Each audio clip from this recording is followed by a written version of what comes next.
on était dans le débat que est-ce qu'on avait le droit de sonner au chauffard après le décret des Khamim qu'il ne fallait pas sonner pour ne pas qu'on fasse déplacer le chauffard d'un Reshut Yahid, d'un Reshut Rabim ou au contraire. Alors, ils avaient dit qu'à Jérusalem, comme le Sanhedrin résidait à Jérusalem, il n'y a pas de risque qu'on sonne. On s'est posé la question, est-ce que ce n'est pas qu'à Jérusalem? Alors, Rabban Yochanan ben Zakkai, on a dit, vous voulez faire un souvenir hier, on a expliqué l'histoire de Rabban Yochanan ben Zakkai. Son occupation, c'est comme il se sentait coupable de la destruction du temple, donc il instaure toujours des choses qui ressemblent au temple. Il a instauré que dans tout endroit où il y a le grand Sanhedrin, on sonne même Rosh Hashanah qui tombe Shabbat. Hier, on a parlé du développement de l'histoire. Ici, on nous raconte l'histoire qui s'est passée à Yavne.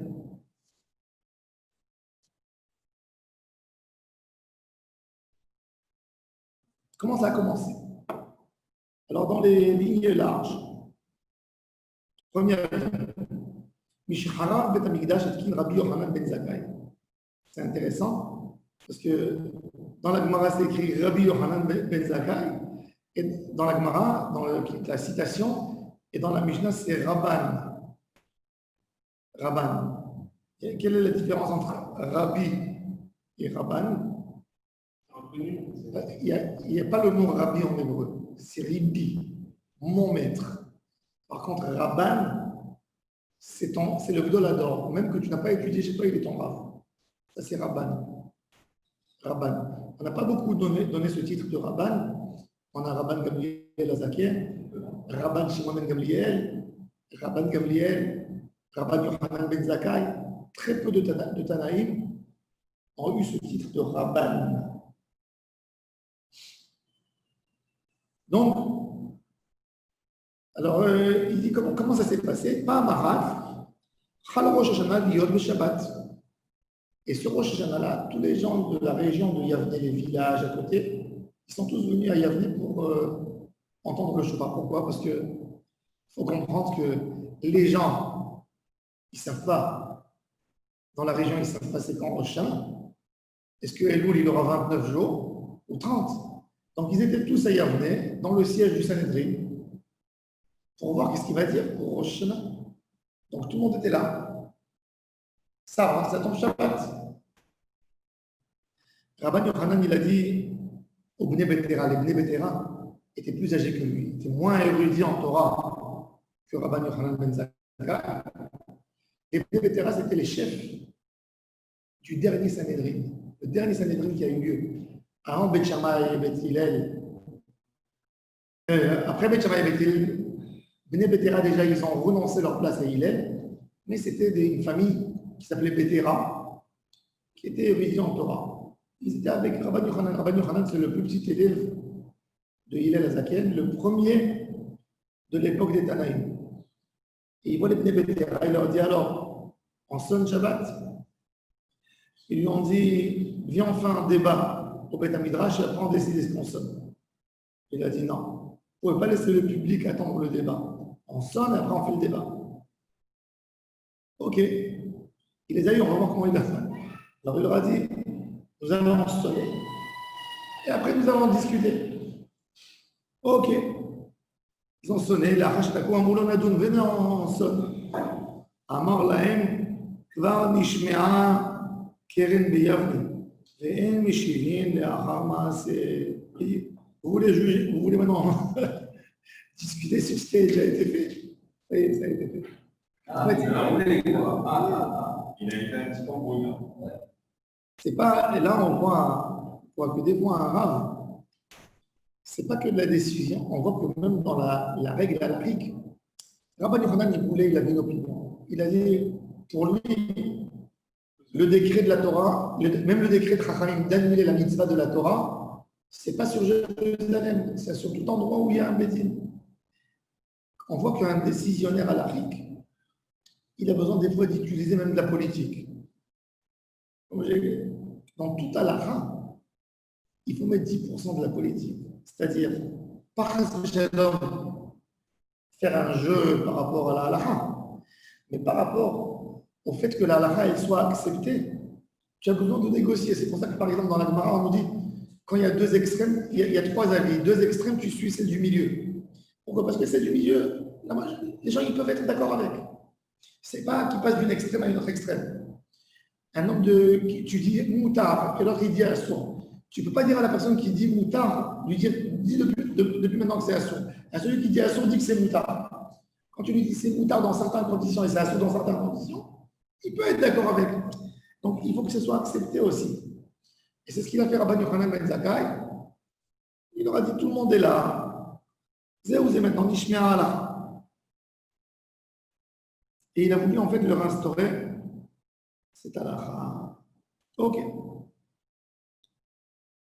Amar Rabbi El-Azhar. Maintenant, il y a un débat entre les premiers Émoraïm. Est-ce que la décision de Rabban Yochanan ben Zakkai, elle a été que à Yavne ou dans tout endroit où il y a un grand bézin? Il faut savoir que Yavne, c'est le premier endroit où le Sanhédrin se réunit après la destruction de Jérusalem. Donc, quelque part, c'est le plus proche de la source. On n'est pas encore à Ousha, on n'est pas à Shfaram, on n'est pas dans les endroits, dans tous les Gilboulim que le Sanhédrin il est parti. Le Sanhédrin, doucement, il perdait. On voit déjà qu'à l'époque de Rabbi Yehuda ben Bava, qui est l'ami de Rabbi Akiva, il y a pratiquement plus de Dayanim, c'est Mouchim, c'est 4 générations après Rabban Yochanan. C'est pas beaucoup. En 100 ans, ça s'est dégradé complètement. Il n'y avait plus rien. Donc, on veut savoir ce que Rabban Yochanan ben Zakkai a instauré. Nafkamina, aujourd'hui, par exemple, tu vas me dire, tu sais, aujourd'hui, le grand rabbinat d'Israël, c'est pas que j'y tiens tellement du grand rabbinat d'Israël, mais un exemple. Le grand rabbinat d'Israël, il y a le Bédine à Jérusalem, ou à Bnei Berak, allez, selon le chauffard. C'est comme Rabban Yochanan ben Zakkai. Rabbi El-Azhar, il te dit non. Et la Biyavne. Un Bédine, un grand Bédine, c'est un Bédine qui a une sommité, qui a une force, qui est capable même de juger dans des cas de vie et de mort. Ah, un petit Bédine qui a un titre, ils ont mis une affiche, qui est devenu Bédine. Non. Il a dit, un vrai Bédine, c'est comme celui de Rabban Yochanan ben Zakkai. Il y avait encore, c'est tout le mouvement. Shammai Hillel, Bet Shammai, Bet Hillel, on est dans la Torah dans toute sa grandeur et sa splendeur. On n'est pas dans des Amar Rabbi El-Azhar, Lo Yitkin Rabban Yochanan ben Zakkai El Abiyavne. Ils lui ont répondu d'autres Amoraïm, c'est pas écrit leur nom. Irad Yavne, V'Echad Kol Makom Sheshbo Bédin, c'est pas vrai.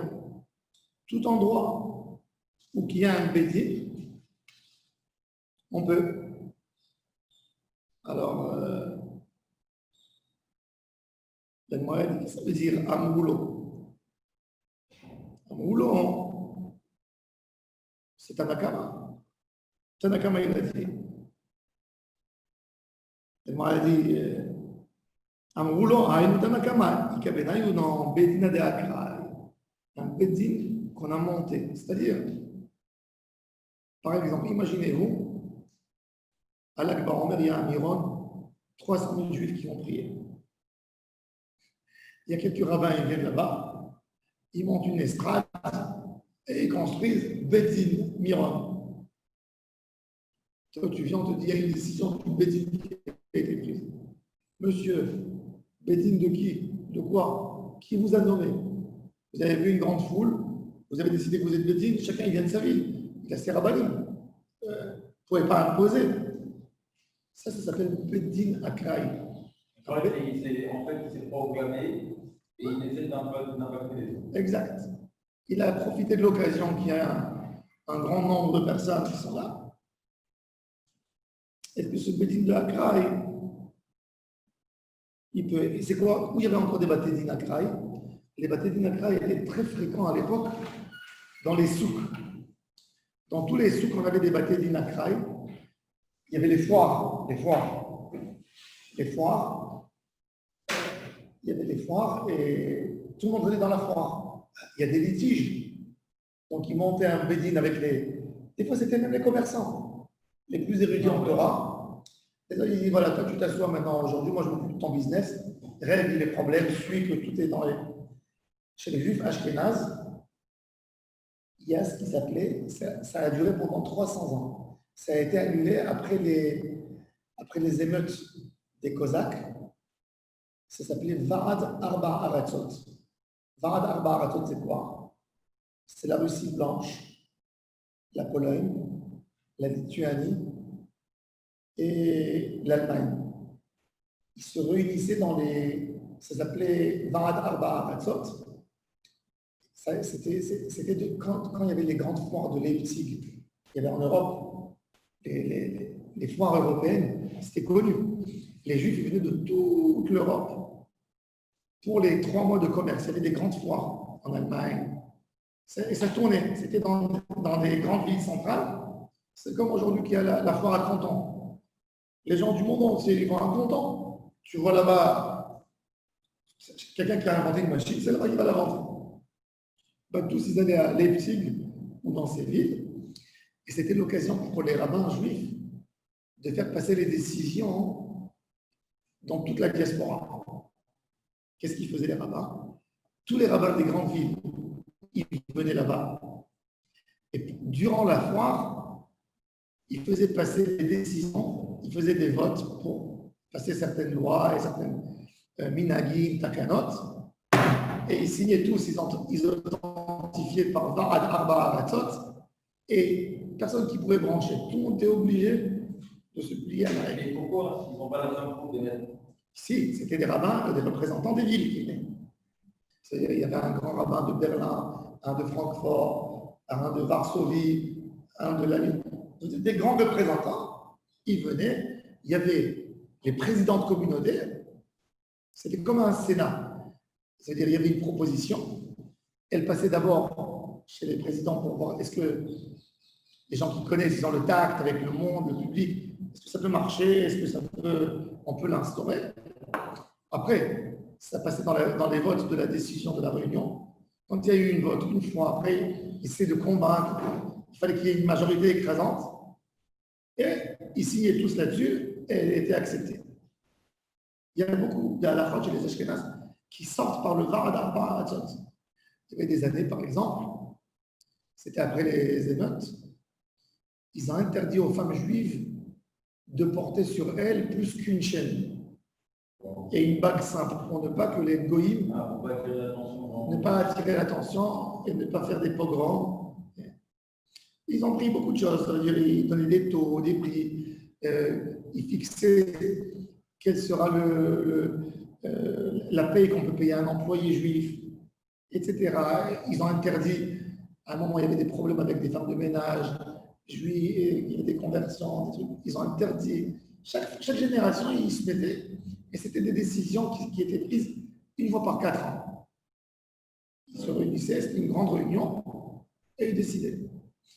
Alors, c'est une sorte, tout ça, c'est des sortes de batailles dignes à Kraï. Alors, il te dit, quand il y a un Bédin à Kraï dans la ville, est-ce qu'il peut, selon Tanakama, non, c'est qu'un Bédin fixe. Selon ces Khamim qui s'y opposent sur Rabbi el-Hazar, c'est dans tout endroit. Il y a un Bédin, il y a un public, il y a des connaisseurs en Torah, ils s'occupent, à Rosh Hashanah, il n'y a personne qui va prendre le chopin. Amar Ravuna. Ils ont dit Kol Makom Sheyeshbo Bédin. Amar Ravuna.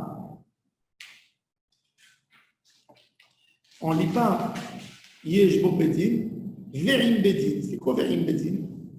Oh, c'est-à-dire maintenant, c'est un grand fidouche. C'est-à-dire que Ravuna, il veut renverser la compréhension. C'est pas que tu sonnes dans ta synagogue. Tu ne sonnes pas à la synagogue. Il faut que les participants du Bedin assistent dans la Fiat Shofar. Pour qu'ils surveillent qu'il n'y a pas d'interdiction. Parce que Shabbat, tu sonnes, il y a un autre qui va prendre le chauffard, il va sonner, ils vont s'entraîner les enfants. Il faut qu'il y ait des membres du Bédine qui assistent dans l'endroit où on sonne au chauffard. Comme ça, il a dit. Et lui, il étudiait la Mishnah, Ve'im Beddin. מה יבאים בדין? להבוקה שלא בפני בדין דלא point. Rava, il n'est pas d'accord avec Ravuna. Rava, il pose la question. Ravuna, c'est pas logique ce que tu dis. Pourquoi? Parce qu'on a vu dans la Mishnah que Rabbi Yehuda Anassi, quand il nous raconte la takana de Rabbi Yochanan ben Zakkai de sonner à Yavne, il te dit, mais ne crois pas que Yavne était complètement comme Jérusalem. Car à Jérusalem, toutes les régions de Jérusalem qui sont proches de Jérusalem, et même ceux qui voient Jérusalem, ils ont le droit de sonner au chauffard, tandis que Yavne, uniquement les gens qui sont à Yavne. Mais ce n'est pas écrit qu'ils sont bédis. Donc Rava dit à Ravuna tout de suite à tirer son argument. De la Mishnah, ça n'a pas l'air comme tu dis. La preuve, c'est que dans ces villes, si tu me disais qu'à Jérusalem, on sonnait que au temple parce que le Sanhédrin siégeait là-bas, non, tu vois bien dans la Mishnah que Rabbi, qu'on te dit que même dans les villes, dans les villages qui voyaient Jérusalem comme Silouan, Mevaseret Sion, Ramot en bas, etc., ils sonnaient. Et pourtant, il n'y avait pas de membre de Bédine là-bas. Donc tu vois que la takana de Rabban Yochanan ben Zakkai, sonner, c'est pas forcément. S'il fait comme Jérusalem, il ne faut pas qu'il y ait forcément des membres du Bédine qui assistent.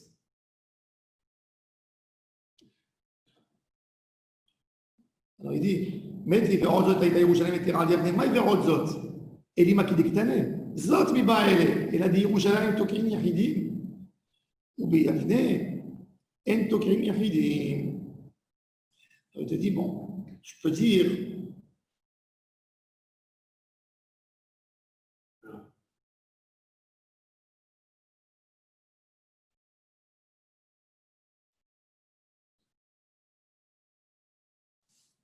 donc tu veux, alors il dit mais non, c'est quoi? Verodzot a été, quand tu dis Verodzot, il y a deux choses, il n'y a pas une. Verodzot.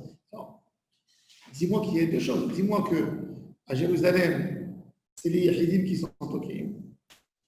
Et Yavne, non, que Bedin. Je dis non, pas vrai. Ou bien Yavne, toqués Yahidim. Vea qui a Ravi Tzrak Bar Yosef, quand Ravi Tzrak Bar Yosef est arrivé. Amar, qui mesem shkicha de Tzibour, quand le Shaliach Tzibour, il finissait la Tzkiya à Yavne, lo shama inish kal une mikal takoraya. Tellement il y avait des gens qui venaient sonner au chauffard là-bas, c'est que les hommes, tous leurs oreilles étaient bouchées.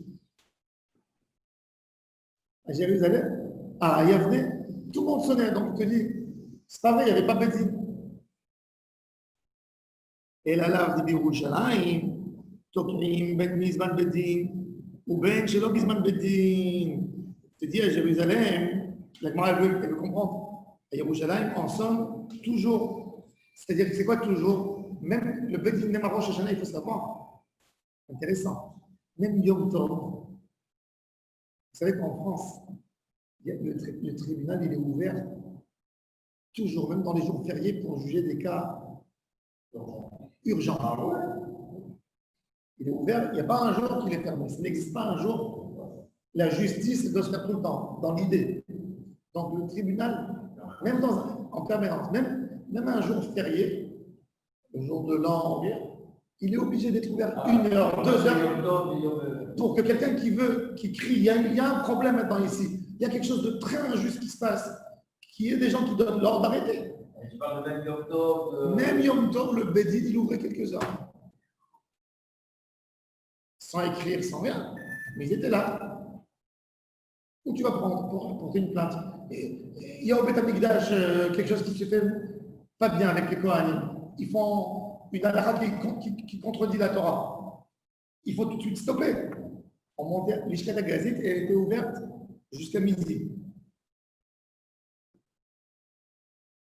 Alors il dit qu'à Jérusalem,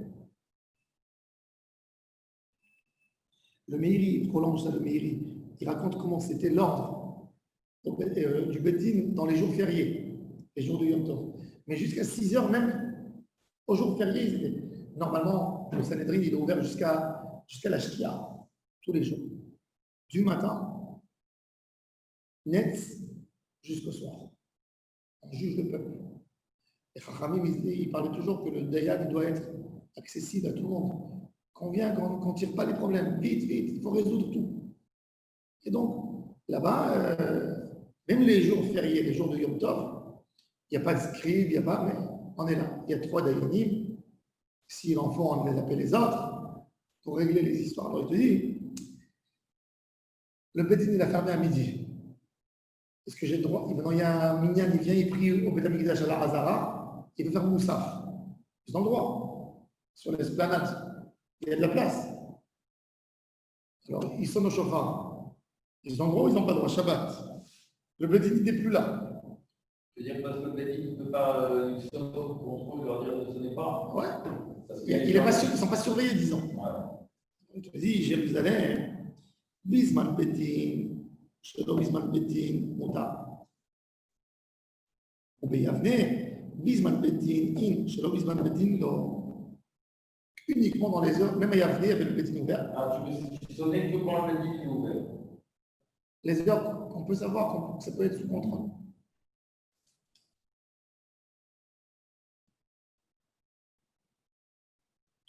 Ligne large.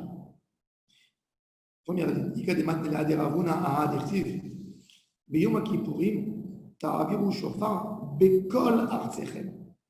À propos du jubilé, il est écrit sur ce fameux Kippour du jubilé, vous allez faire passer le shofar dans tout votre pays. C'est quoi dans tout votre pays? C'est quoi bekol artsechem? Melamed shekol yahid veyahid chayav litkoa.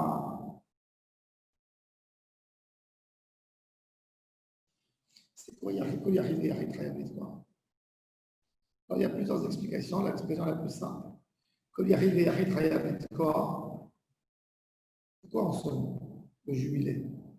Pour que les champs reviennent chez leur premier maître, propriétaire. Le champ, j'ai vendu un champ au jubilé, il revient chez le premier propriétaire. Les esclaves avaient des vrais qui étaient Irza, ils quittent son maître. Je n'ai pas d'esclaves, je n'ai pas acheté des champs, j'ai besoin de sonner. Je n'ai pas besoin de sonner. Je dis, tout le monde est obligatoire. C'est intéressant. Il y a des mitzvot qui ne sont pas sur un individu, qui sont sur dans tout le pays. Artserem, pas Artsotechem, Artserem, votre pays. Quand tu dis Artsecha, ton pays, Artserem. Si tu veux dire vos pays, tu dis Artsotechem. Alors, Artserem. On a quel mitzvot dans la Torah? Quel mitzvot on a? Que c'est l'individu et pas l'assemblée. Par exemple, la lecture de la Torah. Je n'ai pas entendu la lecture de la Torah Shabbat. Je suis venu à Shabbat à la synagogue. Le Baal Koré commençait à faire la lecture de la Torah. Il m'a endormi avec sa voix. J'ai dormi. Je me lève là. Dans la Haftara. Oh là là, j'ai raté. Je regarde qu'est-ce que j'ai raté. Je vois que je suis à Rishon, Sheni. J'ai raté les 5 lectures. Les 5 passages. Est-ce que je dois aller dans une autre synagogue pour écouter la lecture de la Torah? Non, parce que c'est pour l'assemblée. Il y a fait la mitzvah, c'est d'être parti dans l'assemblée. Par contre, ça veut dire quelqu'un qui dort à la finale, est-ce qu'il est aussi? non, ça ne l'ai pas dit. Il n'a pas prié. Mais la lecture de la Torah, Moshe, la takana, c'est de lire la Torah en public, de la faire entendre en public. J'étais dans le public, je me suis endormi, j'ai mal entendu, je n'ai pas écouté le mot. Moins grave. C'est bien d'écouter, mais je ne suis pas khayab. Si tu veux être bien avec toi-même, avec ta neshama, vas-y écouter. Mais tu n'es pas khayab.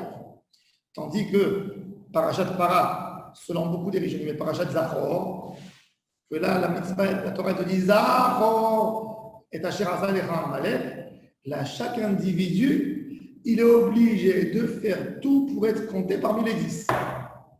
C'est une mitzvah de l'individu de participer dans la mitzvah avec les 10. Donc c'est une mitzvah sur un individu. Pareil, la Megillah, la lecture de la Megillah. Si tu as loupé un mot dans la Megillah, tu n'as pas été acquitté. Pourquoi? Parce que l'individu, ce n'est pas le klal, ce n'est pas la même chose que la règle de la lecture de la Torah en public. Si j'ai loupé un mot, je n'ai pas entendu, non. Tu n'as pas écouté le mot. Un mot. Écouter. Si tu ne l'as pas écouté, tu le dis. Il n'y a pas de problème. Tu le dis par cœur. Pas grave. Tu le dis de par quelqu'un qui a écrit. Là, on est dans la Megillah et je sais pas, on a raté une ligne. Par contre, toi, tu lis, Léocé. On t'entend mieux. C'est pour ça qu'on dit que les gens ils doivent avoir devant eux.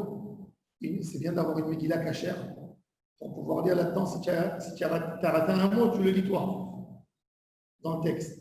Mais si tu n'as pas entendu, ou tu l'as entendu après de quelqu'un qui l'a lu de son livre, pas d'une Megillah, il faut re-entendre toute la Megillah. C'est pour ça qu'on fait tellement attention avec les enfants qui se tiennent tranquilles. Pareil dans la lecture du shofar.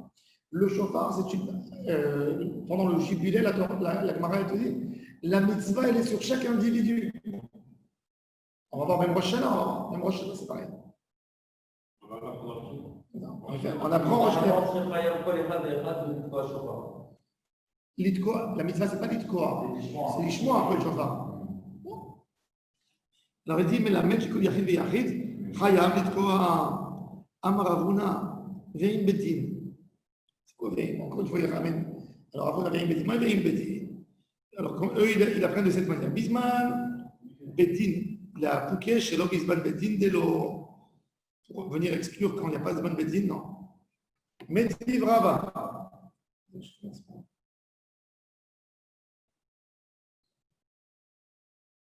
Metiv Rava.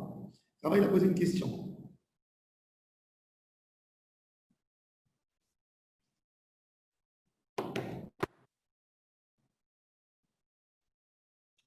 Rava, il pose la question d'une autre formule.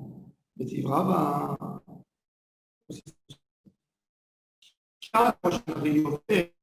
דוחה את השבת בגבולים אישו ביתו. מה אישו ביתו? Ça veut dire quoi אישו ביתו? דוחה את השבת, il repousse le Shabbat, ça veut dire même Shabbat en somme. Bigvoulim, dans les autres villes qui ne sont pas Jérusalem. Ou Ishu Beto, c'est-à-dire, tu entends pour toute ta famille, c'est bon. C'est quoi Ishu Beto? Et l'ima Ishu Ishton. Tu me dis quoi? C'est l'homme avec sa femme? Il t'est ami, mais Haïba, une femme. Elle est Haïvet? Non, elle n'est pas Haïvet. וכל מצוות תעשה של הנשים פטורות, אלא לאו איש בביתו, ואפילו שלא בזמן בית דין. C'est-à-dire, c'est quoi איש וביתו? Il veut dire, l'homme, ils sont au chauffard chez lui à la maison. Comment ils sont au chauffard chez lui? Shabbat. Comment ils sont au chauffard? Il va pas faire. On peut penser cette année, par exemple, si un sévère, que les gens ils vont prier chez eux. Quel discours ils vont faire? Ils vont pas avoir. Non, tu as raison, il n'y a pas de problème. Mais s'il ne sait pas, il va aller apprendre chez l'autre. Il va dire, je vais aller chez mon voisin qui m'apprend. Non, mais celui en général sur le chauffard, il a un minimum. Non, c'est pas comme le Moël. Hier, on a parlé de ça. Alors, justement, alors, לעולם בזמן בית דין, מת רב ששת, שווה היובל לראש השנה לתקיעה ולברכות. Le Yovel, il ressemble à Rosh Hashanah pour la tki'a et pour les brachot. Et là, c'est Yovel Tokrin, Bebedin Shekichubo et Achodesh, ou Ben Bebedin Shelo Kichubo et Achodesh. Vekol Yachid Veyachid Chayavit Koha, dans le jubilé Minatora, chaque individu doit se mettre, même Shabbat. Ou Berosh Hashanah Lo Tokim et la Bebedin Shekichubo et Achodesh. Que dans un Bedin qui est capable de faire Kiddush Achodesh, déclarer sur le Kiddush Achodesh, c'est pas tous les Bedin qui peuvent déclarer. Et chaque individu n'a pas l'obligation. Ça veut dire, tu me dis quoi? Que Rosh Hashanah, que le jubilé, tu es Tokai Yachid, Elim de Yovel Tokin Yachidim ou Rosh Hashanah Tokin Yachidim, c'est pas vrai. Quand il sonnait, tout le monde sonnait. Qu'est-ce que ça veut dire? Tu me dis qu'on ne sonne pas. Et là. Dans le Yovel, c'est deux manières d'étudier ce texte. Comme le Bedin est ouvert, quand le Bedin est fermé. Quand le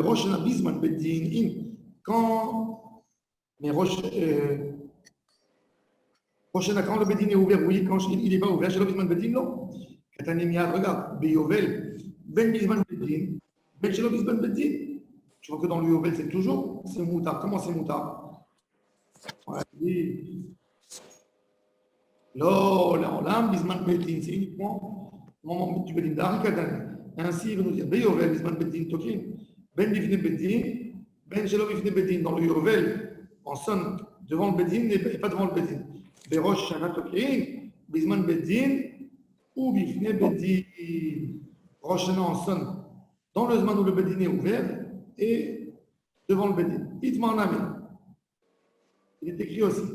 Amarabechia bar Gamda, Amarabi Yossi bar Shaul, Amaribi. En Tokin. Et la Kolzman chez Beddin Yoshvin. On sonne uniquement dans les heures où le Beddin assiste et est ouvert. Rabbi Zera, il a posé la question.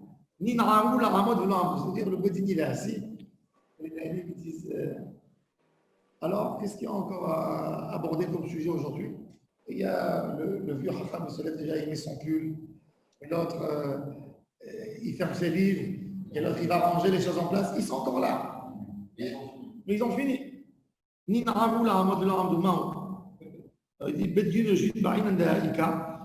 faut que le Bedini soit assis en jugement. Le temps du Bedini, il n'y a pas. Il n'a pas résolu le problème. Le Badaï, que l'Ichora, on restera dans Cheval Tarasé. Chachamim, ils te disent ça avec Cheval Tarasé, toujours.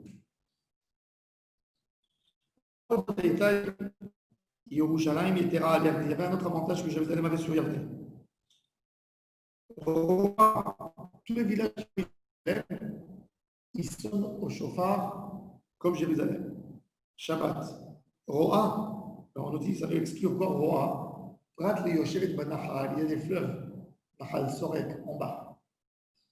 C'est là, elle est en bas, elle ne voit pas Jérusalem. Elle est proche, mais elle ne voit pas Jérusalem. Quand tu es en bas de la montagne, tu ne peux pas voir Jérusalem en haut. Shomarat, celui qui entend le shofar, Prat le Yoshevet Berosh Har Kerova, Prat le Yoshevet Chutz Latron, c'est celui qui est Chutz Latron. Et Yichola Lavo, Prat le Mafsik la Nehara, celle que le fleuve l'empêche de passer et de venir à Jérusalem. Ok. Maintenant, on va faire la deuxième Mishnah. On a vu que Rabban Yochanan ben Zakkai, il a voulu instaurer les mêmes coutumes du Beth Amikdash. Qu'est-ce qu'il a instauré encore comme coutume pour ne pas oublier le temple? Il a instauré dans la Torah, la mitzvah du lulav de la Torah, c'est combien de jours? Un jour. Bayom Barishon, Kapot Marim. Alors, tous les 7 jours, c'est que Mikdash. Usmartem, Lifne Adonai, Elohim, Shivat Yamim. Que autant. D'ailleurs, le Rambam nous écrit, le Bikurei Yaakov, Rabbi Yaakov Etlinger, l'auteur du livre Aruch Laner, dans son livre Bikurei Yaakov, il donne un chidouche exceptionnel. Il dit qu'aujourd'hui, nous, on fait la mitzvah que Midei Rabbanan, n'est-ce pas? On le lulav, deuxième jour, troisième, Midei Rabbanan. Il dit si tu veux accomplir une mitzvah de Horaïta, tu vas au Kotel prendre ton lulav. Parce que là, tu es dans le Mikdash, Shivat Yamim. Même aujourd'hui, que Beth Mikdash n'est pas là. C'est pour ça, à Yerushalayim, les rabbanim, tout ça, ils vont tous au Kotel tous les matins. Et quand tu vois que Beth Mikdash, les Juifs, il faudra qu'ils aillent au Beth Mikdash. Il ne faut pas qu'ils aillent, mais celui qui va, c'est-à-dire par exemple, Nafkamina. Moi j'ai un étrog, le pitam il est tombé. Premier jour, il n'est pas saoul. Deuxième jour, il est kasher. Pourquoi? Parce que le deuxième jour, c'est des rabbanim.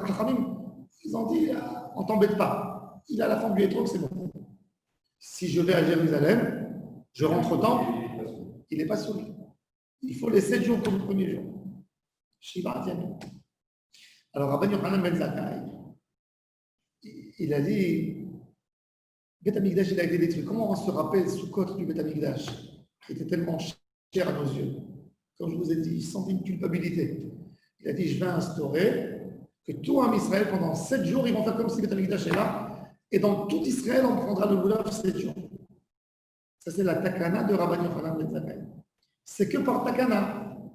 Et c'est une takana qui a été instaurée très fort, qui est devenue un des rabbanan. De là, tu vois la force de Rabban Yochanan ben Zakkai, le premier Tana. C'est lui qui a instauré. Oui, mais ça veut dire 5 ans avant, il n'y a rien. Enfin, c'est quoi? C'est un gars qui est à Tel Aviv, Shabbat, il tombe Shabbat, il n'y a pas de loulav cette année. Il y avait des années où il n'y a pas de loulav. Rien, voilà. Que à Jérusalem. Cette année, Shabbat, surtout quand c'est Shabbat. Cette année, c'est. Bon. Si Shabbat, c'est Shabbat, c'est Shabbat. C'est Shabbat? Oui, bien sûr. Alors, cette année, ne citez pas ça à mon nom. Vous allez au marché des Arbarat Aminim, vous prenez même des citrons si vous avez besoin. Tout est cachère cette année. Il n'y a pas besoin. Il n'y a pas de premier jour. Tout est cachère avec des Ramadan. Tout est cachère. Non, un loulav ouvert, tu peux prendre. Un étrog sans pitam. Tout est cachère. Qui ne vous passe pas des. Cette année, tout est caché. Étrog du Maroc. Le étrog du Maroc, tu coupes la moitié, tu fais de la confiture. Bon, après, c'est fribourg, tu as le droit d'être Mechaber à mitzvah. Mais il faut savoir que tout est caché. Moi, j'adore cette année parce que c'est la seule année. Je ne suis pas embêté. Les gens ils viennent et me disent je peux venir chez toi à la maison pour te montrer le étrog. Dis-moi ça. Il est caché. Tu lui reste tranquille chez toi à la maison.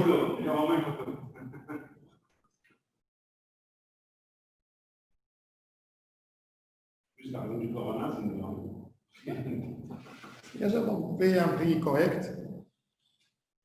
Alors bon, il a fait Migdash Shiva, Bamdina Yom Echad, Mishi Harav, Bet HaMikdash, Itkin Rabban Yochanan Ben Zakkai, Shiye Lulav Nital Bamedina Shiva. Bamedina, ça veut dire dans le pays, dans tout le pays.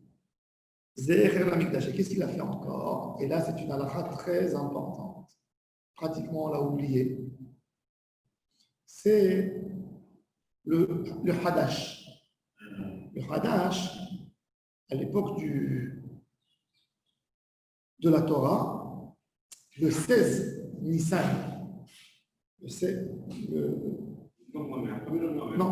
le premier jour Le 15 ou 16? le 16, le premier jour de Chol HaMoed, on amenait un korban, chita, du blé. On commence le mer. Et non, le matin, le lendemain, oui, on amenait le korban. C'est-à-dire le 16 Nissan. Le 16 Nissan, on amenait la nouvelle récolte de l'orge. On descendait où? À Kiryat Gat, une vallée. Elle reçoit bien le soleil. C'est pas loin de Jérusalem, c'est 40 km. 30-40 km. Ils amenaient à Jérusalem un tas d'ailes orge. Ils sacrifiaient sur l'autel. Ce moment-là a autorisé tous les vendeurs de l'orge et ceux qui ont récolté déjà du blé, du bon blé qui est dans les caves, n'ont pas le droit de le manger avant. Allez, dès qu'il y a le korban à Jérusalem, ils attendent les commerçants. Il faut savoir qu'à l'époque, c'est pas comme aujourd'hui. Aujourd'hui, Pessah, tu as acheté tes matzot avant la fête. Avant, on achète la farine. Chaque femme, elle fait les matzot à la maison. Toutes les femmes, c'est des rabbiniotes, elles savent tout. Comment faire les matzot? Il faut acheter de la farine pour manger. Et même, ils savaient faire à l'époque le blé. Ils prenaient le blé, ils le jetaient dans l'eau chaude et ils mangeaient des plats de blé. Ils mangeaient la harissa pendant Pessah. Nous, aujourd'hui, on ne sait pas le faire. Et ça ne peut rien faire, les femmes. Non, mais ils le jetaient dans l'eau d'une certaine manière qu'il attrapait et après, il ramollissait, mais il ne gonfle pas. Vous comprenez? Il faisait comme ça, et il mangeait. Du blé soufflé. Il a grillé, il a brûlé.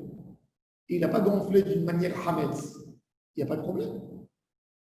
Donc, il savait comment faire. En tous les cas, il savait. Donc, on marchait à Jérusalem. Tout le monde achetait le blé. Après quelle heure? À 10h du matin. 11h du matin, allez, tout le monde vendait. On ouvrait les magasins et le Hadash, il se vendait. Rabban Yochanan, il a dit, Rabban Yochanan Ben Zakkai, il a dit peut-être, Beth HaMikdash, il va être construit le 16. Ok, je comprends qu'il ne va pas être construit le 15, parce que c'est Yom Tov. Mais peut-être à Kadosh Baruch Hu, tout de suite, on amène. J'ai un ami, il a monté un misbeach, il a un misbeach prêt à Mouche Etzion. Que dès qu'on fasse sauter cette mosquée, je suis sérieux. Il a fait un misbeach mobile mobile. On n'a pas le droit de Non. produire. Il a non, un misbéar, il a fait les formes, il a fait des tsouras qui est cachère. Tu sais, quand on arrive, il m'a dit en une demi-heure, je l'amène, je le pose là-bas. On peut mettre des corbanots déjà. Métier. C'est celui qui va partout pour dans les tours. Non, tout au cas Betsibourg, il a de l'huile d'olive. Il a de l'huile d'olive de Jacques Taror pour la menorah. Il a fait une machine qui ne reçoit pas de Touma. Il a de l'huile d'olive qu'il a gardée pour la menorah du Mikdash. Il y a des gens qui attendent ça. Et lui, il dit quoi? Quand il entend la sirène, il est sûr que ça a sauté là-bas. Il va voir est-ce que c'est. Et il m'a dit, je rentre avec mon misbéach. Alors Rabban Yochanan ben Zakkai, il a dit, si le Mikdash, il se reconstruit, il a dit, bon, ça va prendre un peu de temps. Pour donner l'espoir de la Géoula. Alors il a dit, le 16, toute la journée, on n'a pas le droit de manger le Hadash. Le Hadash, on a le droit de le manger que depuis le 17. Pas la journée du 16. Et au Beth Amikdash, il a dit, Shiyeh Yom Enef, Kulo Asor. Non. Parce que peut-être Beth Amikdash, on peut l'amener toute la journée. Zmano Kolayom. Zmano Kolayom. Zmano Kolayom. Bedi Arabat, Zmano Kolayom. Donc il a dit, si on va construire le Beth Amikdash le 16, peut-être on va faire que à 4 heures de l'après-midi. Pour ne pas habituer les gens qui vont manger le Hadash depuis 11 heures du matin, l'heure où on avait l'habitude d'amener, on a le droit de manger la nouvelle récolte uniquement depuis le 17. C'est-à-dire la sortie la nuit, la veille du 17, tu as le droit de manger. Yom Enef, Kulo Asur, Zerer la Mikdash. On va voir demain. Pourquoi il faut faire un Zerer la Mikdash? Kadosh Baruch Hu dit Sion en Doreshla, Miral de Baed Richard. Il faut se rappeler toujours de Sion.